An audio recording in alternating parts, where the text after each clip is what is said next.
Most people don't notice other people's flaws. I broke my neck, fractures in my back, third-degree burns on 80% of my body, and things happened in the healing process that shouldn't have happened, at least by traditional understanding of healing. But it happened. And Muhammad and Buddha and Lao Tzu and the Tao Te Ching and the Analects and Confucius and every wise sage that ever has walked this planet. So I took the best of what I could and I said, man, these people knew some good stuff.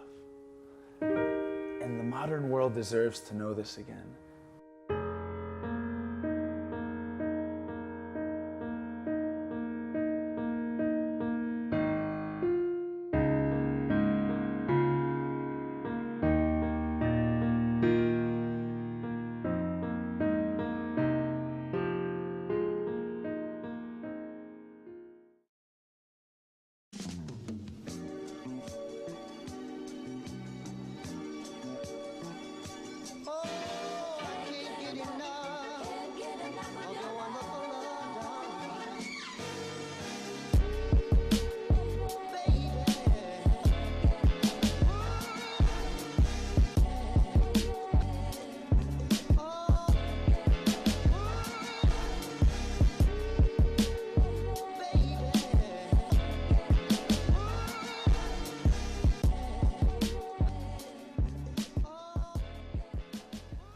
My name's Tobin Osusky.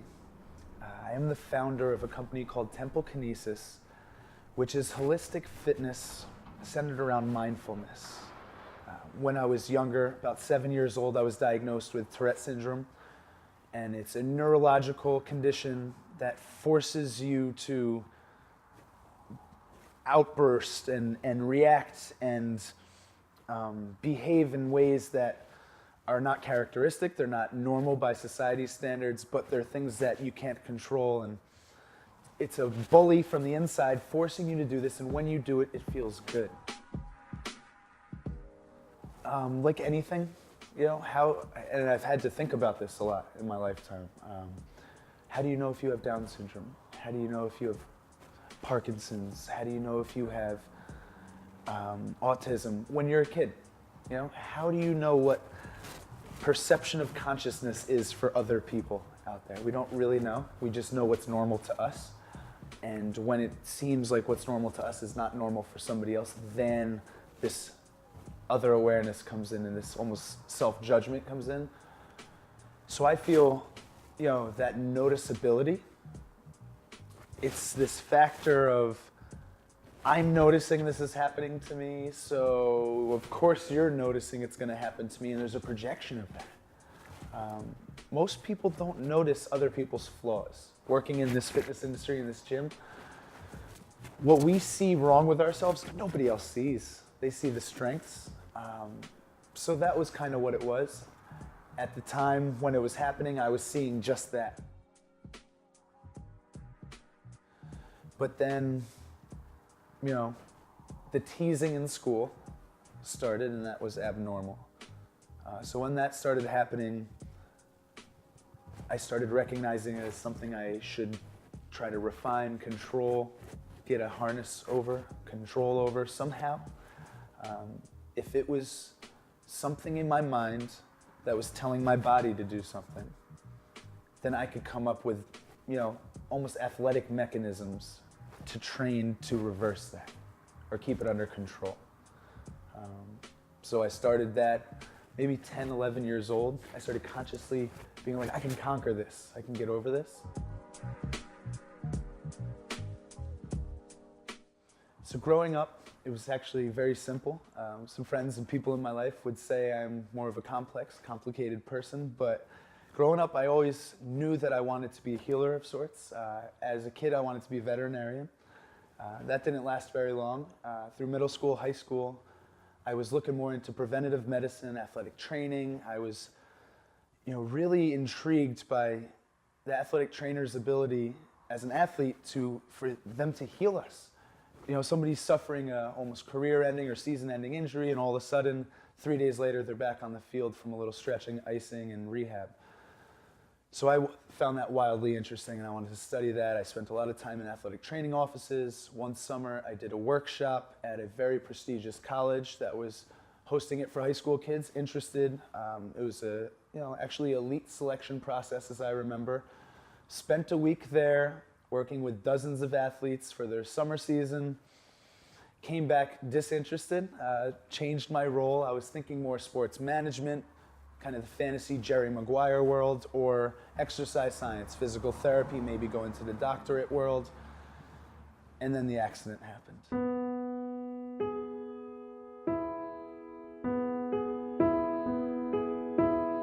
I broke my neck, fractures in my back, third-degree burns on 80% of my body, and things happened in the healing process that shouldn't have happened, at least by traditional understanding of healing. That gave me an interesting perspective on the human mind, and when I was in this accident, that Tourette Syndrome almost gave me an upper hand on healing myself and speaking to my cells and really integrating consciousness and intention into each cell of my body on a quantum level, on a molecular level, and healing from that level up. And I think it's something that's possible for all of us. I could barely remember my name if I wrote it down on a piece of paper and you asked me what was on the paper 5 minutes later. So that restructured everything. I had to look at my life. I was a very skilled athlete. My body wasn't necessarily going to hold me up like it was planning on prior to the accident. My mind wasn't necessarily going to do so either. So my thought was, okay, simplify, stick with the sports. I was playing soccer in college. Let's stay in this world. I was in exercise science.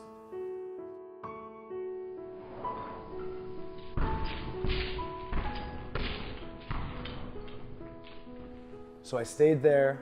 That's obviously what led to this, but combined with my personal healing process that I was going through, the transformation that my soul was going through in this destroyed body and mind, something else happened. I was inspired to dig deeper into the human will, into the human mind, into the human heart, and see what really existed there that allowed me to heal and come back from something that a lot of doctors, a lot of people around me thought I would never come back from.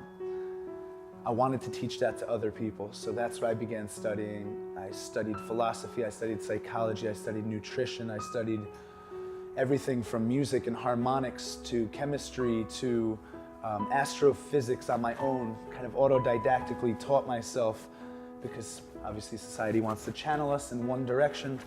I was in college, there was a library, I was going to learn as much as possible. My brain was limited, I should fill it up as much as I could. So that's kind of what led me here. So interestingly enough, it was almost a self-sabotage situation from the get-go. The point and the intention with Temple Qinesis was to teach anybody that came in the door that heard of us that their body, their mind, their heart, their community, their home, their family, their country, their planet is the temple. And that Qinesis is an awareness or an understanding of the movement of energy. Everything's energy at different vibratory rates, some matter, some light, some space, some form. People need to learn this stuff. These are essentials to life, and we live in a capitalist economy, which is great. That's where we are collectively right now as a planet mostly. I wish we were in ancient times where I could just be on a mountainside teaching people this, and somehow my rent gets magically paid, and my mortgage gets paid, and my house gets paid for, and my gas gets paid for, but it became a business. And my goal stemmed from a seed that was planted by the Dalai Lama. And I'm not going to quote it directly and properly, but it was something about, my body, this world is my temple, life is my religion, or love is my religion, something of that sort. And it's so true when you think about it and you remove the definitions of temples and religions. Everything should be sacred. And your degree of awareness is what should be sacred. So if you're self-aware of your body and you're really into your body, treat it sacred.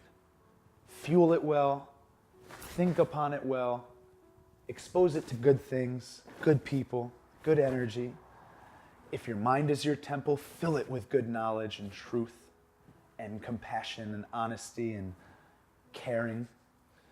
Give that back, reflect it. If your town and your community is your temple, treat that as sacred as possible. You walk past a piece of garbage on the street, pick it up. This was the intention, the seed that inspired what grew into as a tree as Temple Qinesis. And now we're 4 years in, and it seems, and I hope, that all of our people go out and reflect what I just said in an interesting metaphor. But that's the initial intention, and that's what it's grown into, and that's how it started. It was a seed that this world is our temple, and if we can expand that consciousness across the planet, imagine what could be possible.